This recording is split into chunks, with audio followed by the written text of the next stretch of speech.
नमस्कार दोस्तों, मैं हरदिल और आप देख रहे हैं सीसी करंट अफेयर्स। दोस्तों, इस वीडियो में देखेंगे आज यानी कि 14 जून 2023 के बहुत ही महत्वपूर्ण करंट अफेयर्स जो सभी कम्पिटिटिव एग्जाम के लिए बहुत ही इंपॉर्टेंट होने वाला है। तो दोस्तों, वीडियो में आगे बढ़ने से पहले आप अगर इस चैनल पर नए हैं तो इस चैनल को सब्सक्राइब करें और इस वीडियो को लाइक जरूर करें।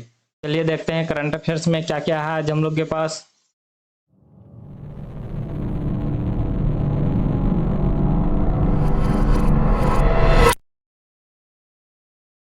दोस्तों, करंट अफेयर्स देखने से पहले मैं पूछूंगा आपको आज का एक प्रश्न जिसका आंसर मैं वीडियो के अंत में दे दूंगा और आप लोग कमेंट में देने की कोशिश कीजिएगा। तो प्रश्न है कि नेटो का आर्कटिक सैन्य अभ्यास कहां आयोजित किया गया है। बताइएगा कि नेटो का आर्कटिक सैन्य अभ्यास कहां आयोजित यानी कि किस देश में आयोजित किया गया है। आपका ऑप्शन है, ऑप्शन ए में है ब्रिटेन, ऑप्शन बी में है फिनलैंड, ऑप्शन सी में है जर्मनी, ऑप्शन डी में है स्विट्जरलैंड। आप लोग आंसर कमेंट में देने की कोशिश कीजिए और मैं वीडियो के अंत में दे दूंगा, तो अंत तक बने रहिएगा। चलिए देखते हैं करंट अफेयर्स में क्या क्या है आज हम लोग के पास। दोस्तों, पहला है कि यूनेस्को ने किस भारतीय को मिशेल वातिस पुरस्कार 2023 के लिए चुना है। तो कौन, यूनेस्को ने किस भारतीय को किस पुरस्कार के लिए मिशेल वातिस पुरस्कार 2023 के लिए चुना है। तो चलिए बता दें हम आपको कि किस भारतीय को चुना है। तो जगदीश एस बाकन को, याद रखिएगा आप लोग, जगदीश एस बाकन को यूनेस्को ने मिशेल वातिस पुरस्कार 2023 के लिए चुना है। ठीक, यही है जगदीश एस बाकन, याद रखिएगा आप लोग। चलिए देखते हैं अगला क्या है हम लोग के पास। दोस्तों, अगला है कि यूनेस्को ने किस बायोस्फीयर रिजर्व प्रबंधन में प्रयासों के लिए जगदीश एस बाकन को मिशेल वातिस पुरस्कार 2023 देने की घोषणा की है।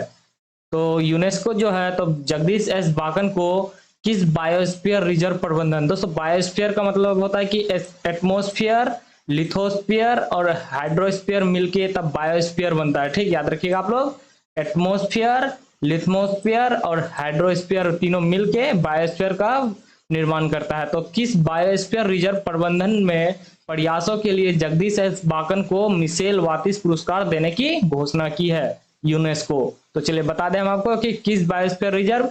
तो मन्नार की खाड़ी जो बायोस्फीयर रिजर्व है जो तमिलनाडु में स्थित है, ठीक, उसी का प्रबंध में प्रयास किया है जगदीश एस बाकन, इसीलिए उसे मिशेल वातिस पुरस्कार 2023 देने की घोषणा की है यूनेस्को ने। ठीक, याद रखिएगा। चलिए देखते हैं अगला प्रश्न क्या है हम लोग के पास। अगला है कि किस देश में वर्ष 2022 में सबसे ज्यादा रियल टाइम पेमेंट यानी कि डिजिटल ट्रांजैक्शन हुआ है।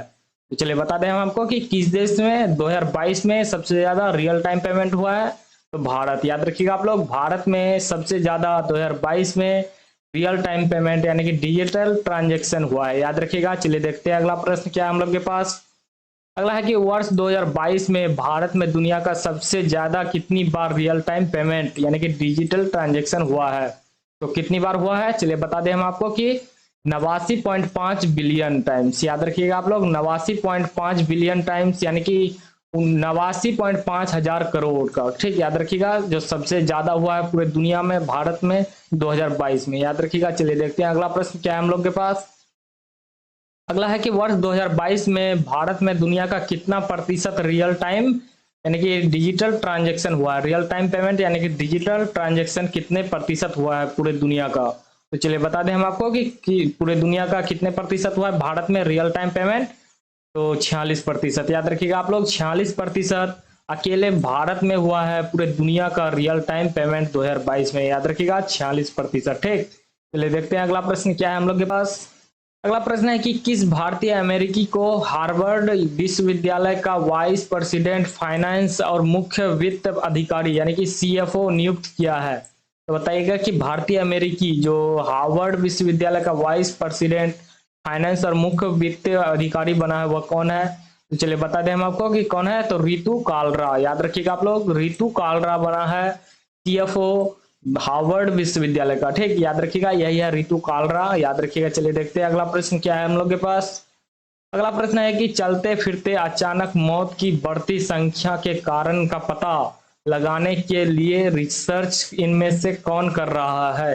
बताइएगा कि इन चारों में से कौन चलते फिरते अचानक मौत की बढ़ती संख्या के कारणों का पता लगा रहा है। तो चलिए बता दें हम आपको कि कौन पता लगा रहा है। तो ICMR, याद रखिएगा आप लोग, ICMR यानी कि Indian council of medical research जो है वही पता रिसर्च कर रहा है चलते फिरते अचानक मौत की बढ़ती संख्या के कारणों का पता लगा रहा है। ठीक, याद रखिएगा आप लोग। चलिए देखते हैं अगला प्रश्न क्या है हम लोग के पास।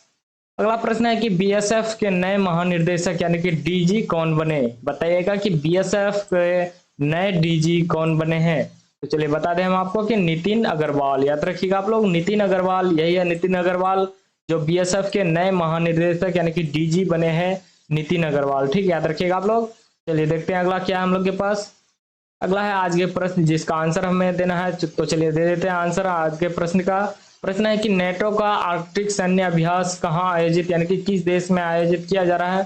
तो चलिए बता दें हम आपको कि किस देश में, तो फिनलैंड में, याद रखिएगा आप लोग, फिनलैंड में नेटो का आर्कटिक सैन्य अभ्यास आयोजित किया जा रहा है। ठीक, तो दोस्तों मैं आशा करता हूं कि आप सभी को ये सारे करंट अफेयर्स याद हो गया होगा। दोस्तों इस वीडियो को अपने दोस्तों के साथ ज्यादा से ज्यादा शेयर कीजिए और इस वीडियो को अंत तक देखने के लिए बहुत बहुत धन्यवाद।